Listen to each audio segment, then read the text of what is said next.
నమస్కారం, G news కి స్వాగతం. నేను మీ శ్రీనివాస్. ఈ రోజు వార్తల్లో వివరాలు ఇలా ఉన్నాయి. రాష్ట్ర ముఖ్యమంత్రి వైఎస్ జగన్మోహన్ రెడ్డి ప్రవేశపెట్టిన అనేక ప్రజాహిత కార్యక్రమాలకు అఖిలాంధ్ర తెలుగు ప్రజానీకం హర్షాతిరేకాలు వ్యక్తం చేస్తున్నారని ఆంధ్రప్రదేశ్ శాసన సభాపతి, శ్రీకాకుళం జిల్లా ఆముదాలవలస వైఎస్ఆర్ పార్టీ ఎమ్మెల్యే అభ్యర్థి తమ్మినేని సీతారాం పేర్కొన్నారు.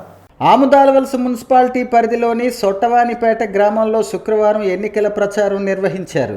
ఎన్నికల ప్రచారానికి వచ్చిన తమ ఆత్మీయ నేతకు గ్రామ ప్రజలు జేజేలు పలికారు. తమ పార్టీ అధినేత రాష్ట్ర ముఖ్యమంత్రి వైఎస్ జగన్మోహన్ రెడ్డికి ప్రజల్లో ఉన్న అపూర్వ ఆదరణను చూసి పులకించిపోయారు. పార్టీలకు, మతాలకు, కులాలకు అతీతంగా అర్హత ప్రామాణికంగా సంక్షేమ పథకాలు అమలు చేసిన ఘనత వైసీపీ సర్కార్కే దక్కిందని స్పీకర్ వివరించారు. ప్రతి గ్రామంలోనూ మౌలిక వస్తువులు పూర్తి స్థాయిలో కల్పించి గ్రామాల రూపురేఖలు మార్చిన ఘనత ముఖ్యమంత్రి వైఎస్ జగన్మోహన్ రెడ్డికి దక్కిందన్నారు. రామరాజ్యాన్ని తలపించే అద్భుతమైన పరిపాలన ముఖ్యమంత్రి వైఎస్ జగన్మోహన్ రెడ్డి నేతృత్వంలో సాకారమైందన్నారు. సంక్షేమ రాజ్యం అదేవిధంగా కొనసాగాలంటే అన్ని వర్గాల ప్రజానీకం సుఖ సంతోషాలతో వర్ధిల్లాలి అంటే రానున్న ఎన్నికల్లో వైఎస్ఆర్సీపీకి ఫ్యాన్ గుర్తు మీద ఓటు వేసి గెలిపించాలన్నారు. ముఖ్యమంత్రిగా వైఎస్ జగన్మోహన్ రెడ్డికి మళ్ళీ ముఖ్యమంత్రి చేసుకునే బాధ్యత ప్రతి ఒక్కరిపై ఉందని ఆయన అన్నారు. ఈ కార్యక్రమంలో ఆముదాలవలస మున్సిపల్ పరిధిలో ఉన్న వైసీపీ నేతలు, కార్యకర్తలు, అభిమానులు పాల్గొన్నారు. రాష్ట్రంలో ఎన్డీఏ కూటమి విజయం సాధించటం ఖాయమని, రాష్ట్ర వ్యాప్తంగా ప్రజలు ఎప్పుడు ఎన్నికలు వస్తాయా, వైసీపీ రాక్షస ప్రభుత్వాన్ని వదిలించుకుందామా అని ఎదురు చూస్తున్నారని టీడీపీ రాష్ట్ర అధ్యక్షులు కింజరాపు అచ్చెన్నాయుడు అన్నారు. తెలుగుదేశం పార్టీ జిల్లా అధ్యక్షులుగా కలమట వెంకటరమణ శుక్రవారం బాధ్యతలు చేపట్టిన సందర్భంగా కింజరాపు అచ్చెన్నాయుడు ఆయనను ఘనంగా సన్మానించారు. ఈ సందర్భంగా అచ్చెన్నాయుడు మాట్లాడుతూ రాష్ట్రంలో అన్ని వ్యవస్థలను సీఎం జగన్మోహన్ రెడ్డి భ్రష్టు పట్టించారని అన్నారు. రాష్ట్రాన్ని గంజాయి ఆంధ్రప్రదేశ్గా మార్చిన ఘనత ఆయనకే దక్కుతుందన్నారు. ఇటీవల రాష్ట్రంలో చేపట్టిన బస్సు యాత్ర అది బస్సు యాత్ర కాదని తుస్సు యాత్ర అని పేర్కొన్నారు. కోడికత్తి డ్రామా, గులకరాయి డ్రామాలు ప్రజలు నమ్మడం లేదని తెలిపారు. ఒక్క అవకాశం ఇచ్చినందుకే రాష్ట్ర ప్రజలకు రాక్షస పాలన చూపిస్తే మరో అవకాశం ఇస్తే రాష్ట్రాన్ని నరక కూపంగా మారుస్తారని ప్రజలు భయాందోళన చెందుతున్నారని వివరించారు. శ్రీకాకుళం ఎంపీ కింజరాపు రామ్మోహన్ నాయుడు మాట్లాడుతూ జిల్లాలో 8 నియోజకవర్గాల్లోనూ పార్లమెంటు పరిధిలోనూ 7 సెగ్మెంట్లలో టీడీపీ విజయం సాధించడం ఖాయమన్నారు. తెలుగుదేశం పార్టీ కష్టకాలంలో ఉండటంతో అనేక మంది పదవులకు త్యాగం చేశారని, అందులో కల్మట వెంకటరమణ చేసిన త్యాగం చారిత్రాత్మకమైనదన్నారు.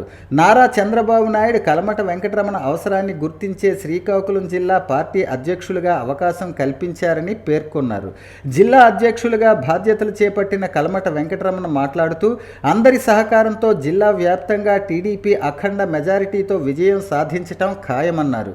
టిక్కెట్ కేటాయించకపోవడంతో కాస్త మనస్తాపానికి గురైనప్పటికీ చంద్రబాబు నాయుడు తెలుగుదేశం పార్టీలో సముచిత స్థానాన్ని కల్పించి గౌరవించారన్నారు. వారు తనపై పెట్టుకున్న నమ్మకాన్ని నిలబెట్టుకుంటానని, తప్పనిసరిగా జిల్లాలో అందరి నాయకులు, కార్యకర్తలతో సమన్వయం చేసుకుంటూ ముందుకు సాగుతానన్నారు. ఈ కార్యక్రమంలో శ్రీకాకుళం పార్లమెంటు పరిధిలో ఉన్న అసెంబ్లీ నియోజకవర్గ కూటమి అభ్యర్థులు, టీడీపీ నేతలు పాల్గొన్నారు. గెలుపు కోసం ఆయన కూడా కృషి చేసి ముఖ్యంగా కార్యకర్తల తాలూకా సంక్షేమం, కార్యకర్తల తాలూకా ఒపీనియన్స్ ఇవన్నీ కూడా చక్కగా రాష్ట్ర పార్టీ వరకు అలాగే జాతీయ అధ్యక్షుల వరకు చేరవేసి మా జిల్లా తాలూకా తెలుగుదేశం పార్టీని మంచి ప్రగతి రథంలో నడిపించాలని కూడా ఆయనకి ఈ సందర్భంగా మేము తెలియజేసుకుంటున్నాం. మరి ముఖ్యంగా ఆయన చేసినటువంటి త్యాగం ప్రతి ఒక్క కార్యకర్త కూడా ఆదర్శప్రాయం. ఈరోజు కొన్ని సందర్భాల్లో మన కోర్పు ఉండాలి, సహనం ఉండాలి. ఒక వెనకడుగు వేసైనా సరే పార్టీ తాలూకా లక్ష్యం కోసం చంద్రబాబు నాయుడు గారు ఏది నిర్ణయిస్తే అది శిరోధార్యంగా మనం భావించి ఆ కార్యక్రమాన్ని చేపట్టడం కోసం ఒక నిర్ణయం తీసుకొని కల్మట రమణ గారు చేసినటువంటి ఆ యొక్క కార్యక్రమం ఏదైతే ఉందో, ఎన్ని జన్మలెత్తిన ఈ తెలుగుదేశం పార్టీ ఆయన తాలూకా త్యాగం మర్చిపోదనేది కూడా ఈ జిల్లా పార్టీ తరఫున కూడా మేము అందరం తెలియజేస్తున్నాం. ఆయన్ని కూడా మేము కాపాడుకుంటూ ఆయన నాయకత్వాన్ని బలపరుస్తూ ముందుకు వెళ్తాం. అదే రకంగా ఆయన కూడా మా అందరి తాలూకా గెలుపు కోసం ఖచ్చితంగా కృషి చేసి ఈ జిల్లాలో మొదటి టార్గెట్ మాకు 7కు 7 ఎమ్మెల్యేలు అలాగే మా పార్లమెంట్ స్థానం గెలిపించుకోవాలని, దానికి ఈ 14 రోజులు ఏదైతే ఉందో కష్టపడి పనిచేసి అది సాధించుకొని చంద్రబాబు నాయుడు గారికి మా జిల్లా నుంచి గిఫ్ట్గా ఇస్తాం. అది ఆయన అధ్యక్షతలో జరగడం నాకు కూడా వ్యక్తిగతంగా చాలా ఆనందంగా ఉంది. గత ఎన్నో సంవత్సరాలుగా కలిసి పనిచేశాం. వెంకటరమణ గారు అయితే మా నాన్నగారు ఎర్రనాయుడు గారితో పనిచేశారు. వెంకటరమణ గారు తండ్రి గారు మాజీ ఎమ్మెల్యే, పెద్ద రాజకీయ నాయకులు మా జిల్లాకి మోహన్ రావు గారు, ఆయన కూడా ఎర్రనాయుడు గారితో పనిచేశారు. అంత అనుభవం కలిగినటువంటి కుటుంబాన్ని ఈరోజు చంద్రబాబు నాయుడు గారు ఈ మంచి పొజిషన్లో ఉంచడం అనేది కార్యకర్తలకు కూడా ఒక శుభసూచకంగా మేము భావిస్తూ, మరి రానున్న కాలంలో కార్యకర్తలందరూ కూడా ఈ యొక్క కార్యక్రమాన్ని సద్వినియోగం చేసుకొని ఆయన నాయకత్వాన్ని కూడా వినియోగించుకొని జిల్లాలో అన్ని రకాలుగా తెలుగుదేశం పార్టీ తాలూకా కోటను మరింత బలంగా ముందుకు నడిపించడానికి అందరూ కూడా ముందుకు రావాలని తెలియజేస్తూ జిల్లాని శ్రీకాకుళం పార్లమెంట్ నియోజకవర్గంలో ఉండే 7 అసెంబ్లీ నియోజకవర్గాల్లో పార్లమెంట్ సభ్యుడిని గెలిపించుకునే బాధ్యత మనందరి మీద ఉందని తెలియజేస్తూ అందరం కలిసికట్టుగా పనిచేద్దాం. మీ అందరూ సహకరించండి. శ్రీకాకుళంలో పాత రోజులు ఏదైతే ఆ రోజు ఎర్రనాయుడు, మరి గౌతు శ్యామసుందర, శివాజీ, కలవట మోహన్ రావు, గొండప్పల సూర్యరావు వాళ్ళ టైంలో ఏ విధంగా అయితే జిల్లాని ముందుకు తీసుకెళ్లారో మళ్ళీ ఆ విధంగా తీసుకెళ్ళడానికి మీ అందరి సహకారం కోరుతున్నాను. అలాగే ముఖ్యంగా మీడియా మిత్రులకి ఒకవేళ మా పార్టీలో కానీ లేకపోతే మా పార్టీ కార్యక్రమంలో ఎక్కడైనా ఏమైనా లోటుపాట్లు ఉంటే మీరు డైరెక్ట్గా లైవ్లో మీరు చెప్పకుండా మమ్మల్ని సంప్రదించండి. మా ఒపీనియన్ తీసుకొని మరి సహకరించి మీరు మా ఒపీనియన్ కూడా తీసుకోవాలని సందర్భంగా మీకు కోరుతున్నాను. ఎందుకంటే చాలామంది ఉన్నారు, ఎంతోమంది ఉంటారు. మరి అవన్నీ కాకుండా ఏదైనా మా మీద ఒక అభియోగం, మా నాయకులు, మా కార్యకర్తల మీద ఏదైనా అభియోగం వస్తే మమ్మల్ని అడగండి, మా ఒపీనియన్ తీసుకొని మీరు ప్రచారం చేయండి. కానీ లేనిపోయిన అమండాలు కానీ ఏమైనా ఇవ్వకూడదని నేను మీడియా మిత్రులు కదా కోరుకుంటున్నాను. మేము కూడా తెలుగుదేశం పార్టీ అభివృద్ధికి, తెలుగుదేశం పార్టీ ఈ జిల్లాలో నెంబర్ 1 స్థానంలో ముందు ఈ సైన్యంలో ముందు స్టార్ట్ అవ్వాలి. కాబట్టి ఆ ఉప్పిన తెలుగుదేశం పార్టీ ఉప్పిన అది ఇచ్చాపూర్ నుంచి మళ్ళీ తడి వరకు, బార్డర్ వరకు కూడా వెళ్ళాలంటే ముందు మన శ్రీకాకుళం జిల్లాలో పునాదురాయి పడాలి. దానికి ఈవేళ నాకు మరి పెద్దలు అందరూ కూడా కల్పించిన ఈ అవకాశాన్ని సద్వినియోగం చేసుకుంటూ మేమంతా సిద్ధం బస్సు యాత్ర టెక్కలి బహిరంగ సభకు హాజరైన ప్రజలు చూపించిన అభిమానం, ఆదరణ అపూర్వమని వైఎస్ఆర్సీపీ ఎంపీ అభ్యర్థి పేరాడ తిలక్ అన్నారు. నగరంలోని టౌన్ హాల్లోని వైఎస్ఆర్సీపీ నియోజకవర్గ కార్యాలయంలో తిలక్ శుక్రవారం విలేకరుల సమావేశం నిర్వహించారు. ఈ సందర్భంగా ఆయన మాట్లాడుతూ ఇటీవల టెక్కలిలో నిర్వహించిన మేమంతా సిద్ధం బహిరంగ సభలో సీఎం జగన్మోహన్ రెడ్డి మాట్లాడుతూ అభ్యర్థులను పరిచయం చేసిన తీరు అభినందనీయమని పేర్కొన్నారు. పార్లమెంటరీ నియోజకవర్గం పరిధిలో 7 అసెంబ్లీ స్థానాల్లో పోటీ చేస్తున్న అభ్యర్థులను మంచి విద్యావేత్తలు, రాజనీతిజ్ఞులు, దార్శనికులని, ప్రజా సమస్యలపై తమ వాణిని వినిపించిన వారేనని గుర్తు చేశారు. భారతదేశ చరిత్రలోనే ఏ రాష్ట్ర ముఖ్యమంత్రి అందించని విధంగా సంక్షేమ పథకాలు అందించిన ఘనత జగన్మోహన్ రెడ్డికే దక్కుతుందన్నారు. కూటమి నేతలు మాత్రం జగన్మోహన్ రెడ్డిని దుర్భాషలాడడం, రాష్ట్రాన్ని లూటీ చేశారని చెప్పడం వారి స్వార్థ ప్రయోజనాలను ప్రజలు అర్థం చేసుకున్నారని తెలిపారు. ఎన్నికలు వచ్చినప్పుడే చంద్రబాబుకు ప్రజలు గుర్తు వస్తారని అన్నారు. మా గ్రామాన్ని, మా ప్రాంతాన్ని, మా ఇంటిని, మా ఇంటిలో సభ్యులకు అభివృద్ధి, ఆర్థికంగా ఎదిగే అవకాశాలు కల్పించిన జగన్మోహన్ రెడ్డికి ప్రజలు స్వచ్ఛందంగా ముందుకు వచ్చి ఓటు వేస్తామని చెబుతుండటం ఆనందంగా ఉందన్నారు. మూలపేట పోర్టు నిర్మించి ప్రపంచంతో కనెక్టివిటీని పెంచిన గొప్ప పరిపాలనా దక్షుడు జగన్మోహన్ రెడ్డి అని కొనియాడారు. ఈ నెల 27న సీఎం జగన్మోహన్ రెడ్డి ప్రవేశపెట్టబోయే మేనిఫెస్టో కోసం ప్రజలంతా ఆశగా ఎదురు చూస్తున్నారని తెలిపారు. మరో 5 ఏళ్ల పాటు మా జీవితాల్లో ఆనందం నింపే మేనిఫెస్టో కోసం ఎదురు చూస్తున్నారని పేర్కొన్నారు. మేనిఫెస్టోను ఒక భగవద్గీతగా, ఒక ఖురాన్గా, ఒక బైబిల్గా భావించి అమలు చేసే మనసున్న మహారాజు మన జగన్మోహన్ రెడ్డి అని కొనియాడారు. కూడా సునాయాసం గెలుచుకోబోతున్నామని చెప్పి చెప్పడానికి మేము గర్వపడుతున్నాం. ప్రజలిచ్చే ఆ ఆశీర్వాదం, వాళ్ళు తీసుకున్న గౌరవం, మా మీద చూపించే ఆ గౌరవం మమ్మల్ని ఎంతగానో మంత్రముగ్ధులను చేసిందని చెప్పి ఈ సందర్భంగా తెలియజేసుకుంటూ, మరి ఈరోజు మేమందరం కోరుకున్నది ఒకటే, మరో 13 రోజులు ఎన్నికలు ఉన్నాయి. మరి ఈ జిల్లాలో జరిగిన అభివృద్ధిని కానీ, సంక్షేమాన్ని కానీ మీడియా మిత్రులు కానీ, ఈరోజు ఉన్న తెలుగుదేశం నాయకులు కానీ మీరు కూడా అర్థం చేసుకోండి. ఈరోజు చంద్రబాబు నాయుడు వల్ల కానీ, లేకపోతే ఆనాడు 14 సంవత్సరాలు ముఖ్యమంత్రి చేసిన చంద్రబాబు నాయుడు కానీ, మళ్ళీ ఈరోజు వస్తూ ఆయన చెప్పిన హామీలు కానీ ఒక్కటే నమ్మశక్యం కానివి, అబద్ధపు మాటలు, బూటపు మాటలు, ప్రజలను మోసగించడానికి, ఆయన అధికారం కోసం ప్రజలను మోసగించడానికి చెప్పిన మాటలు తప్ప ఒక్కటి కూడా ప్రజా ప్రయోజనం పొందినవి కావని చెప్తూ, మరి రేపు జగనన్న చేస్తున్న మేనిఫెస్టోని ప్రజలు క్రికెట్ని ఎలాగైతే చూడాలనుకుంటారో, ఉదయం నుంచి క్రికెట్ జరుగుతుంటే నేషనల్ టీంలు ఆడుతుంటే క్రికెట్ ఎలా అయితే చూడాలనుకుంటారో, టీవీలకు ఎలాగైతే అదుక్కుంటారో, రేపు జగనన్న పెట్టే మేనిఫెస్టోని చూడాలా. ఆ మేనిఫెస్టో వల్ల మా 5 సంవత్సరాలు మా జీవితాల్లో మార్పు వస్తుంది, మేము మళ్ళీ జగన్మోహన్ రెడ్డి దయ వల్ల ఆర్థికంగా అభివృద్ధి చెందుతాము అని ప్రజలు మరి రేపు క్రికెట్ మ్యాచ్ని ఎలా చూస్తారో, మేనిఫెస్టో జగనన్న ప్రకటించబోయే మేనిఫెస్టోని కూడా ప్రజలు ఆ రోజు ఆ రకంగా చూడాలనుకుంటున్నారు. ఎక్కడికి వెళ్ళినా ప్రజలు చెప్పే మాట ఇది, నాతో చెప్పిన మాటగా మీ ముందు పెడుతున్నాను. రేపు జరుగుతున్న ప్రతి ఒక్కరు కూడా రేపు జగనన్న రిలీజ్ చేస్తున్న మేనిఫెస్టో భగవద్గీతలాగా భావిస్తూ మరి ప్రతి ఒక్కరు కూడా దాన్ని స్వాగతిస్తున్నారని చెప్పి ఈ శుభ సందర్భంలో తెలియజేస్తూ, ప్రజల ఆర్థిక జీవన ప్రమాణాలను మెరుగుపరిచే దిశగా చంద్రన్న సంక్షేమ కార్యక్రమాలు అమలు చేయటం జరుగుతుందని కూటమి ఎమ్మెల్యే అభ్యర్థి గొండు శంకర్ పేర్కొన్నారు. నగరంలోని 41వ డివిజన్ దమ్మల వీధి పరిసర ప్రాంతాల్లో చిన్నిపిల్లి మణికంఠ ఆధ్వర్యంలో శుక్రవారం ఉదయం నిర్వహించిన ప్రజాగలం బాబు సూపర్ 6 ప్రచార కార్యక్రమంలో గొండు శంకర్ పాల్గొన్నారు. ఇంటింటికి వెళ్లి రాష్ట్ర ప్రజల తలరాతలు మార్చే బాబు సూపర్ 6 పథకాలను వివరించారు. స్థానిక సమస్యలు తెలుసుకుంటూ ప్రజల ఇబ్బందులను వింటూ డివిజన్ మొత్తం పర్యటించారు. ప్రజాగలం ప్రచారానికి వచ్చిన ఆయనకు స్థానికులు బ్రహ్మరథం పట్టి హారతులిచ్చారు. ఈ సందర్భంగా శంకర్ మాట్లాడుతూ మహిళలు, యువత, విద్యార్థులు, రైతులు ఇలా అన్ని వర్గాలు, అన్ని రంగాల వారికి ప్రయోజనం చేకూర్చేలా చంద్రబాబు హయాంలో ప్రజారంజక పాలన ఉండబోతుందన్నారు. నియోజకవర్గం అభివృద్ధి బాధ్యతను రామ్మోహన్ నాయుడు తాను తీసుకుంటామని చెప్పారు. నగరాన్ని సుందరంగా తీర్చిదిద్దుతామని, త్రాగు, మురికినీటి వ్యవస్థను మెరుగుపరిచి సమస్యలు లేని సుందర శ్రీకాకుళం ఆవిష్కృతం చేస్తామని హామీ ఇచ్చారు. ఓటమి భయంతో వైకాపా నేతలు టీడీపీ గెలిస్తే సంక్షేమ పథకాలు తీసేస్తారని చేస్తున్న అసత్య ప్రచారాన్ని నమ్మవద్దని సూచించారు. 5 ఏళ్లలో నియోజకవర్గంలో ఒక్క అభివృద్ధి పని చేయని వారికి ఓటు అడిగే హక్కు లేదన్నారు. రానున్న ఎన్నికల్లో ఎంపీగా రామ్మోహన్ నాయుడు, ఎమ్మెల్యేగా తనను రికార్డు మెజారిటీతో గెలిపించాలని కోరారు. ఈ కార్యక్రమంలో డివిజన్ నాయకులు మైలపల్లి నరసింహమూర్తి, మైలపల్లి రాజు, సయ్యద్ హమీద్, గొలగాన వినోద్, రవి, మురళి, మూర్తి, నాగేశ్వరరావు, టీడీపీ నగర అధ్యక్షులు మాదారపు వెంకటేష్, టీడీపీ, జనసేన, బీజేపీ నాయకులు, కార్యకర్తలు, వివిధ డివిజన్ల ఇన్ఛార్జీలు పాల్గొన్నారు.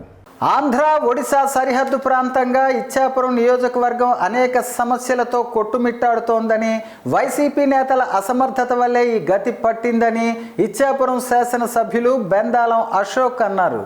శుక్రవారం శ్రీకాకుళం జిల్లా ఇచ్చాపురంలో మీడియాతో మాట్లాడుతూ వైసీపీ అరాచక పాలనకు చరమగీతం పాడేందుకు ప్రజలు సిద్ధంగా ఉన్నారని అన్నారు. 2014-19 మధ్య ఇచ్చాపురం నియోజకవర్గం స్వర్ణ యుగం తలపించే రీతిలో తయారు చేశామని, నేడు ఇచ్చాపురం ఎంతో అధ్వాన్నంగా తయారైందని అన్నారు. కుటిల రాజకీయాలను చేస్తూ వైసీపీ నేతలు అవినీతిలో పీకల దాకా కూరుకుపోయారని, సంక్షేమం పేరుతో అరకొర సంక్షేమం ఇచ్చి అభివృద్ధిని పూర్తిగా విస్మరించారని వివరించారు. బీజేపీ, జనసేన పార్టీల ప్రతినిధులు సంపూర్ణ సహకారాన్ని అందించడంతో పాటు సైనికుల్లా పనిచేయటం వల్ల ముచ్చటగా 3వసారి శాసనసభ్యునిగా ఎన్నికవుతానని ధీమా వ్యక్తం చేశారు. అనంతరం రిటర్నింగ్ అధికారి ఛాంబర్లో నామినేషన్ పరిశీలనలో పాల్గొన్నారు. రైతాంగానికి పీఎం కిసాన్ సమ్మాన్ యోజన పథకం కింద పెట్టుబడి ఖర్చుల కింద కోట్లాది రూపాయల నిధులు విడుదల చేస్తూ మళ్లీ వ్యవసాయ రంగానికి పూర్వ వైభవం తీసుకువచ్చిన ఘనత నరేంద్ర మోదీకి దక్కుతుందని శ్రీకాకుళం జిల్లా ఎచ్చెర్ల బీజేపీ అభ్యర్థి ఎన్ ఈశ్వర్రావు అన్నారు. ఎచ్చెర్ల నియోజకవర్గం రణస్థలం మండలంలో కోస్టా గ్రామంలో ఎచ్చెర్ల నియోజకవర్గ ఎన్డీఏ కూటమి ఉమ్మడి ఎమ్మెల్యే అభ్యర్థి ఎన్ ఈశ్వర్రావు దల్లోడు చెరువు జాతీయ గ్రామీణ ఉపాధి హామీ పథకం వేతనదారులతో సమావేశమయ్యారు. అక్కడి మహిళలు, వేతనదారులు అందరూ కలిసి ఘనంగా స్వాగతం పలికారు. ఈ సందర్భంగా ఆయన మాట్లాడుతూ దేశానికి గ్యారంటీ అదే మోడీ గ్యారంటీ అని అన్నారు. పేదలకు ఉచిత ఇల్లు, ఉచిత బియ్యం, స్వచ్ఛమైన త్రాగునీరు అందించే ఘనత మోడీకి దక్కుతుంది కోరుతుందని అన్నారు. రాష్ట్రంలో జగన్మోహన్ రెడ్డి సర్కార్ రాష్ట్రాన్ని అన్ని రంగాల్లో భ్రష్టు పట్టించారని, ఈ తరుణంలో రాష్ట్రాన్ని కాపాడుకునేందుకు కూటమి పార్టీలు ప్రతిపాదించిన అభ్యర్థులను గెలిపించాలని ఆయన కోరారు. అవినీతి అరాతక పాలన పోవాలంటే, అభివృద్ధి చేసే ప్రభుత్వం రావాలంటే టీడీపీ, బీజేపీ, జనసేన సంకీర్ణ ప్రభుత్వం రావాలని ఆయన పిలుపునిచ్చారు. ఈ సందర్భంగా టీడీపీ అధినేత చంద్రబాబు నాయుడు ప్రతిపాదించిన సూపర్ 6 పథకాలు వివరించారు. ఈ కార్యక్రమంలో నాయకులు, కార్యకర్తలు ప్రజలతో ఆత్మీయ సమావేశంలో పాల్గొన్నారు. ఈ కార్యక్రమంలో ఎన్డీఏ కూటమి నాయకులు పాల్గొన్నారు.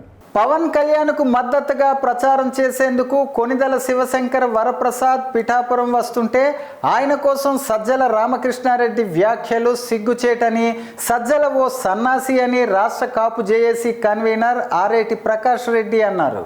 నగరంలోని 80 అడుగుల రోడ్డులో ఉన్న టీడీపీ జిల్లా కార్యాలయంలో శుక్రవారం విలేకరుల సమావేశం నిర్వహించారు. ప్రభుత్వం కాపులను తీవ్ర అన్యాయం చేస్తూ కాపులకు ఆర్థిక, ఉపాధి అవకాశాల్లో తీవ్ర నిర్లక్ష్యం చేసిందని రాష్ట్ర Kapu JAC convener R Prakash Reddy అన్నారు. ఈ సందర్భంగా ఆయన మాట్లాడుతూ కాపు కార్పొరేషన్ను, రిజర్వేషన్లను సైతం భ్రష్టు పట్టించారన్నారు. అభివృద్ధిలో, సంక్షేమంలో రాష్ట్రం పాతాళానికి పడిపోయిందన్నారు. వ్యవస్థల పనితీరులోనూ, ఉద్యోగ ఉపాధి కల్పనలో రాష్ట్ర ప్రభుత్వం విఫలమైందని చెప్పారు. రాష్ట్రాన్ని అన్ని రంగాల్లోనూ భ్రష్టు పట్టించిన ఘనత సీఎం జగన్మోహన్ రెడ్డికి దక్కుతుందన్నారు. మోడీ నాయకత్వంలో దేశం ప్రపంచంలో గొప్ప దేశంగా ఆవిష్కరించబడిందని, కూటమిలో భాగంగా బీజేపీతోనే రాష్ట్ర అభివృద్ధి సాధ్యమని ప్రజలు భావిస్తున్నారని తెలిపారు. రాష్ట్రాన్ని అన్ని రంగాల్లో అభివృద్ధి చేయగల చంద్రబాబు, రాష్ట్ర ప్రయోజనాల కోసం విశాల భావజాలం కలిగిన పవన్ కళ్యాణ్, దేశ ప్రగతిని పరుగులు పెట్టించగల సత్తా కలిగిన నరేంద్ర మోడీలు కలిసి చేస్తున్న ఈ పోరాటం చారిత్రాత్మకమైనది అన్నారు. డబుల్ ఇంజిన్ ప్రభుత్వం అవసరమని ప్రజలంతా భావిస్తున్నారని పేర్కొన్నారు. కూడా కూటమికి అంటే ఏదైతే ఎన్డీఏ కూటమి ఉందో ఆ కూటమికి అనుకూలంగా కాపు, తెలగ కులాలే కాకుండా అన్ని సామాజిక వర్గాలు కూడా ఈ ఎన్డీఏకి సపోర్ట్ చేసి పెద్ద ఎత్తున విజయం సాధించాలనే ఉద్దేశంతో మేము రాష్ట్రం అంతా తిరుగుతున్నాం. ముఖ్యంగా ప్రచారం చేస్తూ తిరుగుతున్నాం. ఇందులో ముఖ్యంగా మీరు 2 అంశాలు అంటే మేము ఈ ప్రచార యాత్ర స్టార్ట్ చేసే ముందు కాపు సంఘాలతో కూర్చొని మాట్లాడినప్పుడు 2 ప్రధాన అంశాలు మా దృష్టికి వచ్చినాయి. ఒకటి జాతి ప్రయోజనాలు, 2 రాష్ట్ర ప్రయోజనాలు. ఈ రెండింటి నుంచే కూడా మనం తప్పనిసరిగా ఈ ఎన్డీఏ కూటమికి సపోర్ట్ చేయాలని చెప్పి నిర్ణయం తీసుకోవడం జరిగింది. జాతి ప్రయోజనాలు అంటే కేవలం కాపు జాతి ప్రయోజనాలే కాకుండా అన్ని జాతులు కూడా అంటే బీసీ సప్లైని అమలు చేయట్లేదు, ఎస్సీ ఎస్టీ సప్లైని అమలు చేయట్లేదు. అలాగే ఎస్సీలకు సంబంధించి 27 పథకాలు మరి పక్కన పెట్టడం జరిగింది. ముఖ్యంగా కాపులకు సంబంధించి కాపు కార్పొరేషన్ కానీ, కాపు రిజర్వేషన్ అంశాలు కానీ, లేకపోతే కాపుల యొక్క ఆర్థిక ఉపాధి అంశాల్లో కానీ పూర్తిగా నిర్లక్ష్యం చేయబడుతున్నాం. కాబట్టి కాపు జాతే కాకుండా అన్ని కులాలు కూడా కులాలకి, మతాలకి, ప్రాంతాలకి అతీతంగా ఎన్డీఏ కూటమిని గెలిపించుకోవాల్సిన అవసరం ఉందని చెప్పి మేము భావిస్తున్నాం.